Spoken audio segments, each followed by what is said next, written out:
What's going on, guys? It's Mike with Turbo Everything.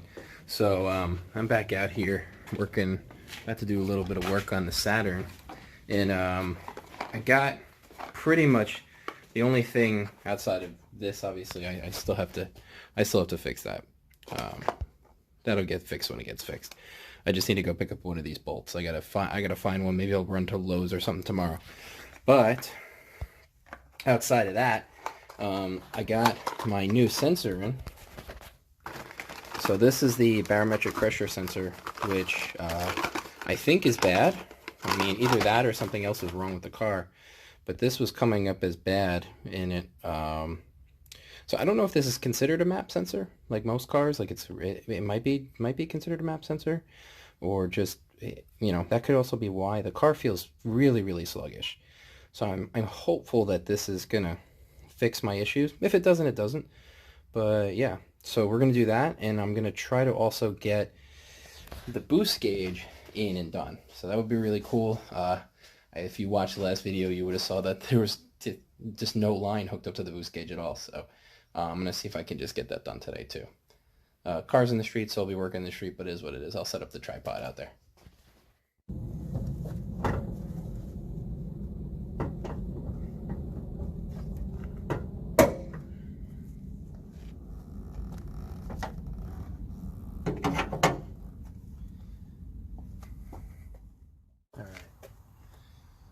So what we gotta get to, looks like it's two 8mm bolts strapping down this piece.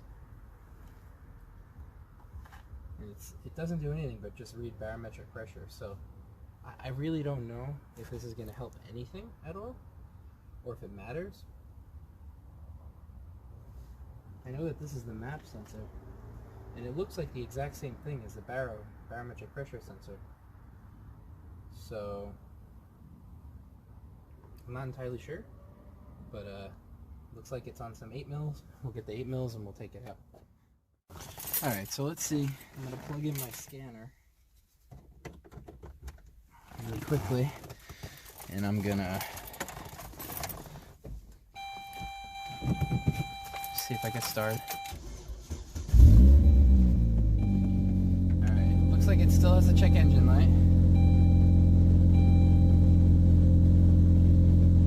I'm going to pull up my scanner here.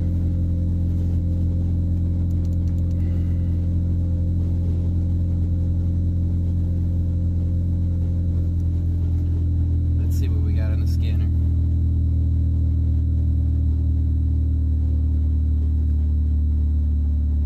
Oh, it's got to connect first.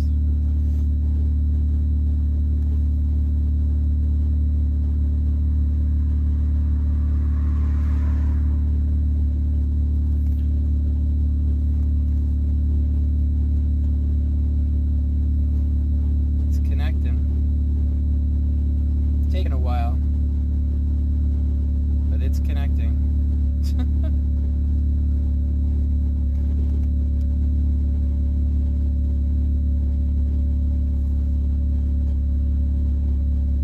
Yeah, my Bluetooth's on. I'm gonna try unplugging it again, plugging it back in.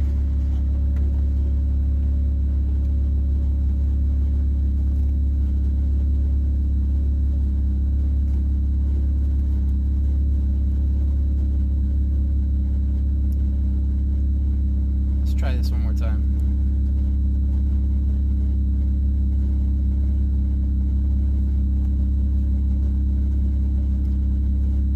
There we go, that's better. Alright, so let's scan for codes. Barometric pressure circuit high. Alright. Let's clear our fault codes. Boom. Clear command done. Check engine light is gone.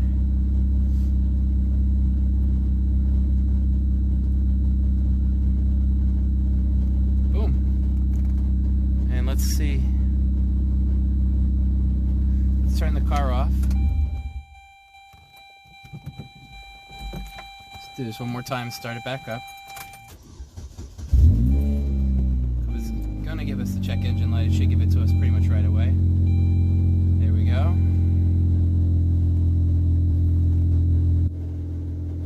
Looking good.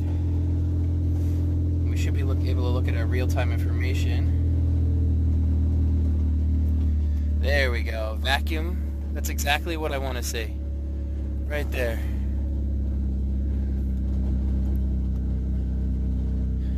I'd hoped that it was around 20, but that's okay. That's good enough. I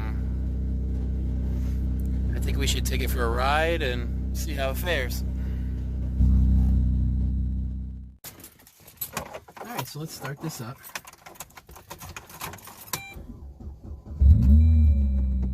Take it for a quick ride. Make sure it doesn't have any check engine lights.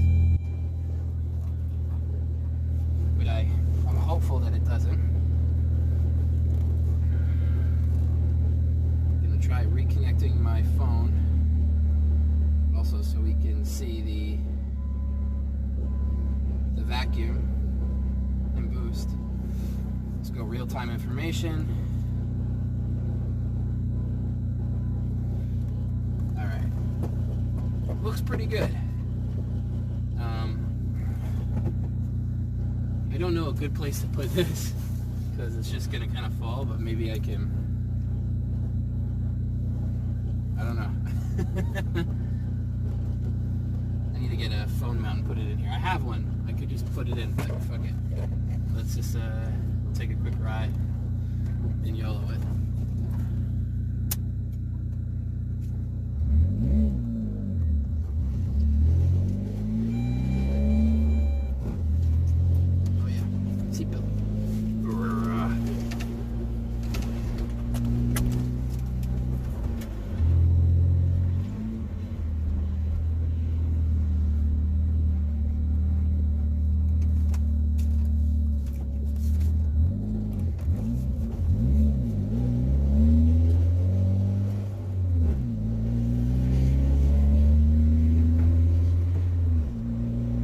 Okay.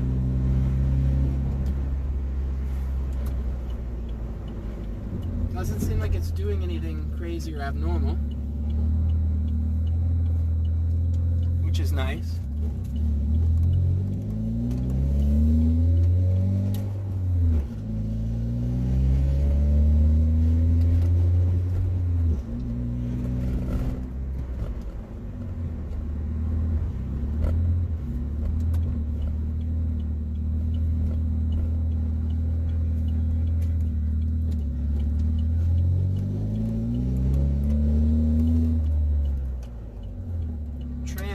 Or the clutch does not sound good though.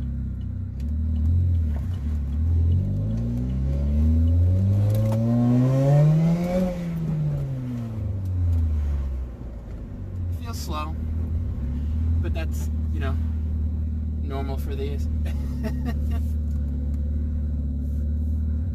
Yeah, something definitely doesn't sound right in that trans, but that's okay. Not that big of a deal. Vacuum is still holding well. Everything is still holding pretty good. Coolant's at a good temperature. No, the check engine light didn't come back. So I think we're in relatively good shape. I'm actually pretty happy with this. Really, really happy with this. So there's really not too much more I want to do with it. I want to clean the car out, vacuum it obviously, bring it to my buddy Paul's, see if we can pop in a better tune for it, because it has a small pulley on it, but it just doesn't feel like it's making the power that it should be with that pulley on it. I don't know, could be a bad tune or something, but fix a tune, put suspension on it. I figured out what the rear suspension is. It's Megan springs, which is fine. I think I'm just going to rock that. I'm going to get a new set of Megan springs. They're like 90 bucks on eBay. So that, put the springs in, fix the exhaust and change that out because I don't like the fart can that's on there and it brings way too much attention. I have a GM performance exhaust that I could put on. which is really nice. But the problem is that it's only 2.5 inch, and what's on there right now is 3 inch, so I'd be kicking it down to 2.5 at the end, and I really don't want to do that. Or I could make something like this work, where this is 2.5, but where it opens up in the actual inlet and the opening, oh sorry, I came up too close, in the actual inlet and the opening of this is all 3 inches. So the diaphragm and everything in here is 3 inches, just the inlet is 2.5. So I could chop this, weld on some 3-inch piping onto both ends, and then maybe also use that the GM Performance tip, because I think it would look much nicer, and this would quiet it down quite a bit. Or screw it all, get rid of just the fart can, because there's a resonator right back there, and run a straight pipe at the end, and just put the cobalt tip on it, the GM Performance tip, which I think would, you know, be a little bit classier. Outside of that, put some new tires on it. I think it could really, really use a good set of sticky tires, especially since I'm going to be autocrossing the car. And then after that, I think that's it. That car will be done. The Lexus, I still got to do a video on, so soon I will 100% be doing a nice video on that. I'd really like to do it tomorrow, if possible. I don't know what tomorrow's, like the weather is supposed to look like tomorrow and whatnot, but maybe I can kind of convince Rebecca to watch the baby a little bit, and I could take it out and I could do like a full-fledged driving video, have an in-car shot, all that jazz. Would be awesome, and some outside of the car shots, because it just screams. It's awesome. But yeah, thanks for popping in, thanks for coming around. I might have bought another welder too. It just so happened to pop up on Facebook Marketplace for $200. It's a titanium. This is a multi.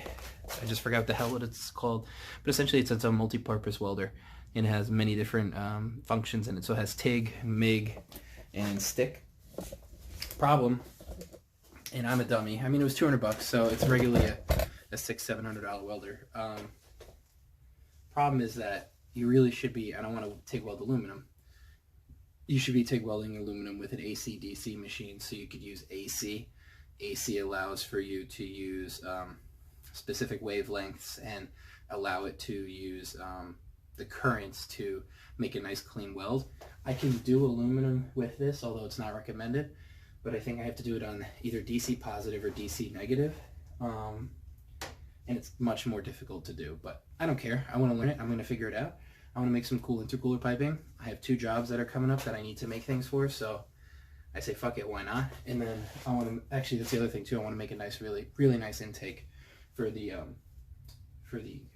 ion. I'm going to keep calling it cobalt. Never going to get used to that for the ion. So thanks for watching. I appreciate it. As always, if you want me to create more content, if you want me to do something stupid, I will. I mean, burnouts, whatever, just tell me, I'll take it out. We'll take whatever out. So thanks for watching.